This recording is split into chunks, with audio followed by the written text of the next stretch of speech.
चलिए आज बात करते हैं एक ऐसी भारतीय लोक कथा की जो सदियों से दिलों को छूती आई है। ये सिर्फ 7 भाइयों और उनकी एक बहन की कहानी नहीं है। नहीं, ये उससे कहीं ज्यादा है। ये एक ऐसे रिश्ते की कहानी है जिसे जलन और मुश्किलों की आग में तपना पड़ा। आइए इस कहानी के उतार चढ़ाव को साथ मिलकर समझते हैं। ये कहानी आप देखें तो 3 पड़ावों से गुजरती है। पहला पड़ाव है बेशुमार प्यार का, दूसरा है परीक्षा की घड़ी का, जहां रिश्ते कांटों पर चलते हैं, और फिर आता है तीसरा और आखिरी पड़ाव क्षमा का, माफी की ताकत का। तो चलिए इस भावनात्मक सफर पर निकलते हैं। कहानी की शुरुआत होती है एक छोटे से गांव से, जहां एक घर हंसी और खुशियों से हमेशा गूंजता रहता था। और इस घर की रौनक कौन थे? 7 भाई और उनकी आंखों का तारा, उनकी एक लाडली बहन। इस पूरे परिवार की जान बसती थी गुड़िया में। वो सिर्फ एक बहन नहीं थी, वो उस घर की रोशनी थी। उसकी मासूमियत, उसका वो कोमल सा दिल, उसने 7 भाइयों को इस कदर मुंह रखा था कि उसकी बस एक मुस्कान से घर का कोना कोना खिल उठता था। और भाइयों का प्यार जताने का तरीका भी बड़ा निराला था। मतलब कोई बाजार से उसके लिए रंग बिरंगी चूड़ियां ले आता, तो कोई उसकी पसंदीदा मिठाई, किसी ने उसके लिए लाल चुनरी खरीद ली।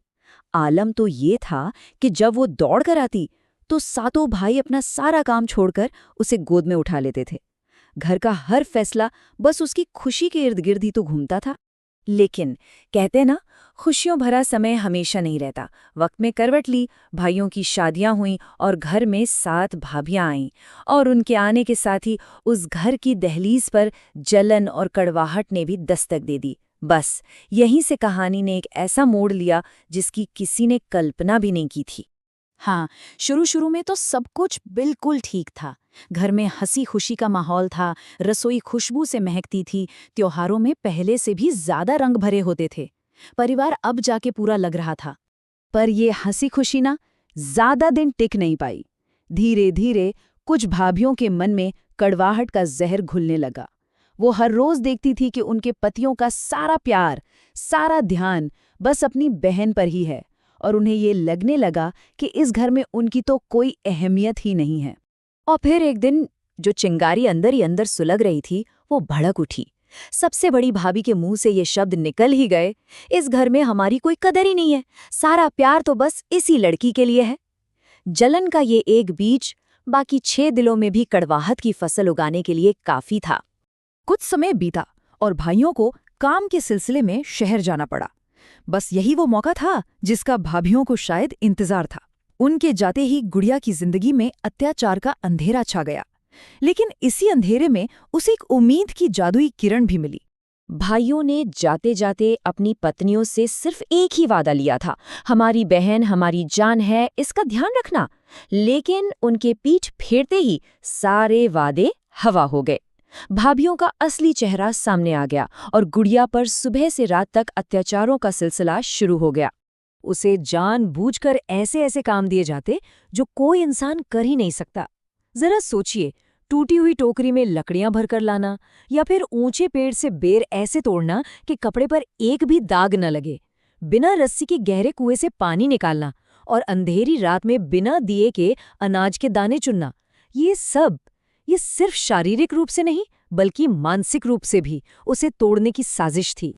जब भी गुड़िया बेबस होकर रोने लगती तो जंगल के सन्नाटे से एक रहस्यमयी बूढ़ी औरत प्रकट हो जाती। ऐसा लगता मानो वो कोई वन देवी हो। वो उसके आंसू पोंछकर बस यही कहती, रोना मत बेटी, सच्चाई और साफ दिल वाले कभी अकेले नहीं छोड़े जाते। और हर बार किसी चमत्कार की तरह उसकी नामुमकिन लगने वाली मुश्किल आसान हो जाती। और फिर कहानी अपने उस मोड़ पर पहुंचती है जिसका सबको इंतजार था। कई दिनों बाद भाई वापस लौटते हैं। उनकी वापसी के साथ ही घर में छुपा हुआ सच भी सामने आने वाला था। घर के दरवाजे पर कदम रखते ही भाइयों के मुंह से बस एक ही सवाल निकला, हमारी बहन कहाँ है? हवा में तैरता ये एक सवाल भाभियों के झूठ के महल की नींव हिलाने के लिए काफी था। भाभियों ने तो बहाने बनाने शुरू कर दिए। कोई बोली वो तो रूठ कर कहीं चली गई, तो कोई बोली हमें क्या पता। लेकिन भाई अपनी बहन को ढूंढने सीधा जंगल पहुंचे। वहां पेड़ के नीचे सहमी हुई गुड़िया को देखकर उनका दिल ही टूट गया। उसने रोते रोते अपनी सारी आपबीती सुना दी।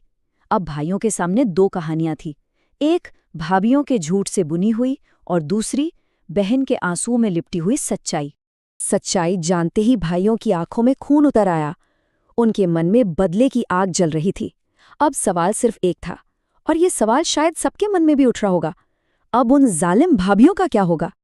सबसे बड़े भाई ने गुस्से में गरज कर कहा, जिस बहन को हमने फूल की तरह संभाला, तुमने उसे कांटों में धकेल दिया। ये सिर्फ शब्द नहीं थे, ये उनके दर्द और धोखे की भावना को बयां कर रहे थे। अब कहानी अपने अंतिम पड़ाव पर थी। न्याय का पल आ चुका था। हर कोई बदले की उम्मीद कर रहा था, लेकिन इस कहानी का न्याय किसी की भी सोच से परे था। जब भाई गुस्से में अपनी पत्नियों को कठोर सजा देने के लिए आगे बढ़े, ठीक उसी पल जिसने सबसे ज्यादा सहा था, वही गुड़िया ढाल बनकर उनके बीच में आ खड़ी हुई। उसका एक कदम उस परिवार का भविष्य तय करने वाला था। उसने अपने भाइयों के सामने हाथ जोड़ दिए और कहा, भैया, मुझे बहुत दुख मिला, मैं मानती हूँ, पर मैं नहीं चाहती कि हमारा घर टूटे। अगर हम इन्हें माफ करवें तो शायद ही बदल जाएंगी। जरा सोचिए, इतने अत्याचार सहने के बाद बदले की आग को माफी के पानी से बुझा देना, ये कितनी बड़ी बात थी। तो इस कहानी से हम सीखते क्या हैं? पहली बात कि जलन और नफरत की आग पूरे परिवार को जलाकर राख कर सकती है। दूसरी कि माफी और करुणा में बदले से कहीं ज्यादा ताकत होती है। और सबसे जरूरी बात, अगर दिल साफ है तो सच्चाई की हमेशा जीत होती है, चाहे रास्ते में कितने ही कांटे क्यों ना हों। और अंत में एक सवाल, बदले की जगह माफी को चुनना, क्या यही असली जीत है? ये कहानी हमें इसी गहरे विचार के साथ छोड़ जाती है।